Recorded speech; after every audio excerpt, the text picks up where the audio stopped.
എന്നാൽ നമുക്ക് നല്ല ക്രഞ്ചി ജ്യൂസി ആയിട്ടുള്ളൊരു ചിക്കൻ 65 ഉണ്ടാക്കിയാലോ. ഇതിങ്ങനെ വെറുതെ പെറുക്കി തിന്നാലും നല്ല ടേസ്റ്റാണ്. കത്തിയടിച്ചെന്ന പരിപാടി എടുക്കൂലവാ, നമുക്ക് പ്രിപ്പയർ ചെയ്യാം.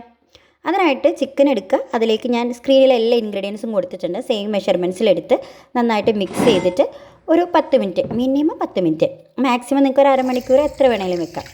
അത് കഴിഞ്ഞിട്ട് എന്താ, പാൻ ചൂടാക്കുക. ഓയിലൊഴിച്ച് ചൂടായതിലേക്ക് നമുക്ക് ആവശ്യമായിട്ടുള്ള കറിവേപ്പിലയും പച്ചമുളകും ഒക്കെ ഒന്ന് പൊട്ടിച്ചെടുത്തിട്ട് ചിക്കൻ നിരത്തി വെച്ച് കൊടുക്കുക. ചിക്കനൊക്കെ 2 സൈഡും മൊരിഞ്ഞു കഴിഞ്ഞാൽ ഇനിയാണ് ഇതിലൊരു ട്വിസ്റ്റ് വരുന്നത്. ഇതിൻ്റെ ഒരു ടേസ്റ്റ് കൂട്ടുന്ന ഒരു പാർട്ട്.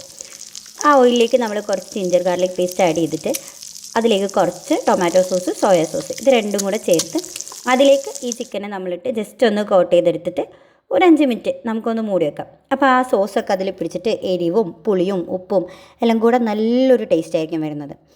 പിന്നെ ജസ്റ്റ് ഇതൊന്ന് ഡെക്കറേറ്റ് ചെയ്തിട്ട് വേറെ എന്താ, ഞാൻ വീഡിയോ ഓഫ് ചെയ്ത് വെച്ച് ബ്രെഡുമായിട്ട് ഇതങ്ങ് കഴിച്ചു. അടിപൊളി ടേസ്റ്റ്. അപ്പോൾ ഓക്കെ, ബായ്.